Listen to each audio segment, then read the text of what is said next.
Nah, ini ada pertanyaan, lebih utama mana zikir dan membaca Al-Quranul Karim?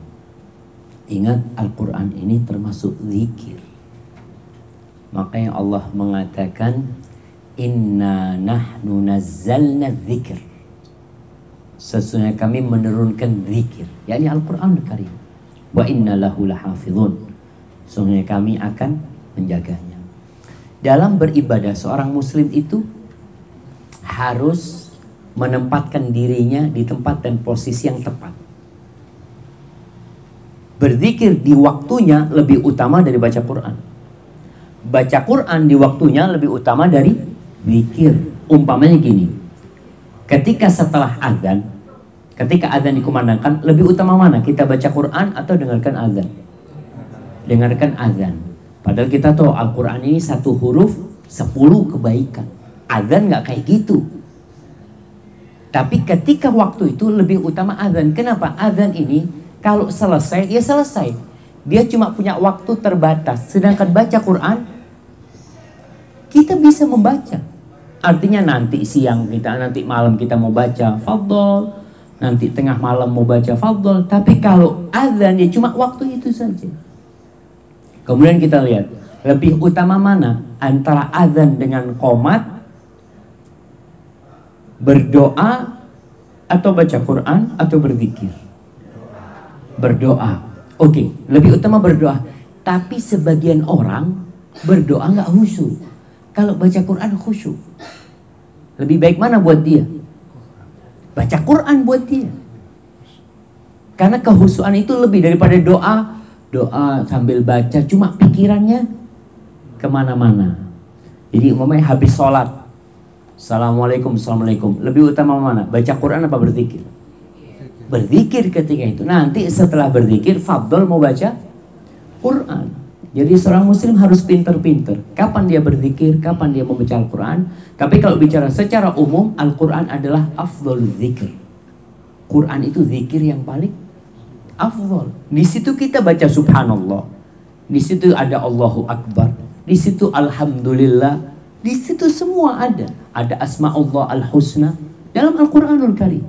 Maka dia adalah zikir yang paling sempurna. Tapi ada waktu-waktu tertentu yang memang syariatnya kita ketika itu berzikir yang khusus. Umpamanya sebelum matahari terbit, lebih utama mana kita baca Al-Quran atau menyelesaikan zikir pagi? Zikir pagi selesaikan.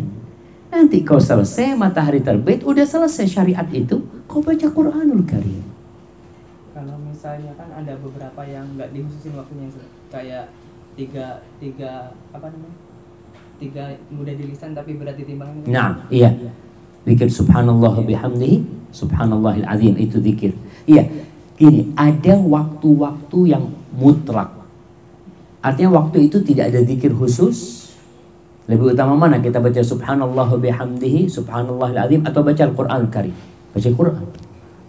Tapi di Al-Quranul Karim kita akan bertemu lagi subhanallah bihamdihi dengan subhanallahil azim. Cuma kenapa manusia ini dikasih banyak amalan sama Rasulullah SAW? Karena manusia itu ada jenuhnya, capek. Ketika dia capek baca Quran, wis mulai tidak fokus ya. Kadang-kala kita, ya sudah, kau zikir subhanallah bihamdi, subhanallahil azim. Sehingga kita itu dapat semua pahala. Surga itu ada berapa pintunya? Ada 8. Ada pintu sholat, ada pintu zikir, ada pintu puasa, ada pintu haji, ada pintu ilmu, ada pintu jihad. Karena memang orang itu macam-macam. Ada orang yang dipanggil dari semua pintu.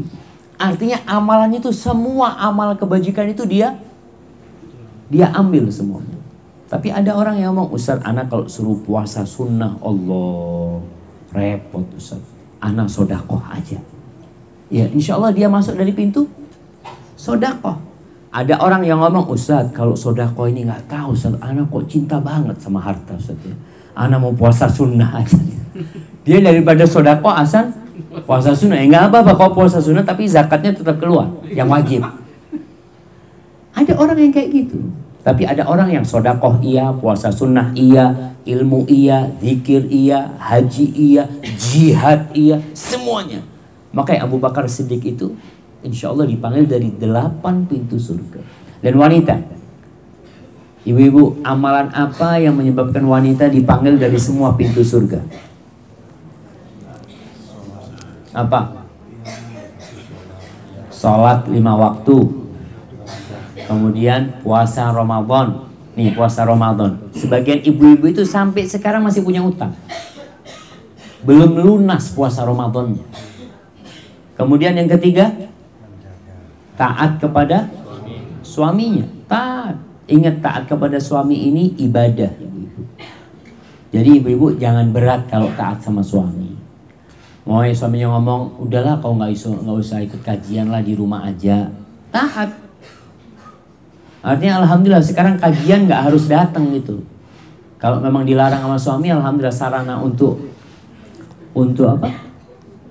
Untuk cari ilmu sudah banyak. Dan yang keempat, menjaga kehormatan dirinya. Insya Allah dikatakan qilalaha udkhulil jannah min ayyi abwabil jannati syi'ti. Silakan masuk surga dari pintu mana saja yang kalian mau. Baik, buat bapak-bapak, ada satu amalan, bapak-bapak, ibu-ibu nih.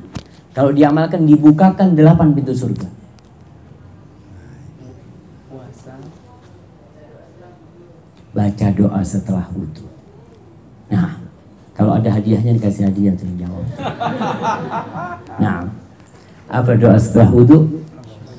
Asyhadu an la ilaha illallah wahdahu la syarikalah wa asyhadu anna Muhammadan abduhu wa rasuluh.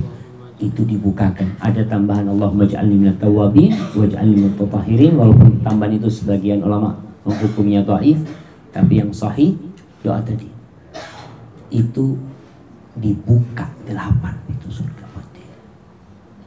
Zikir lagi itu ingat Allah Subhanahu wa ta'ala.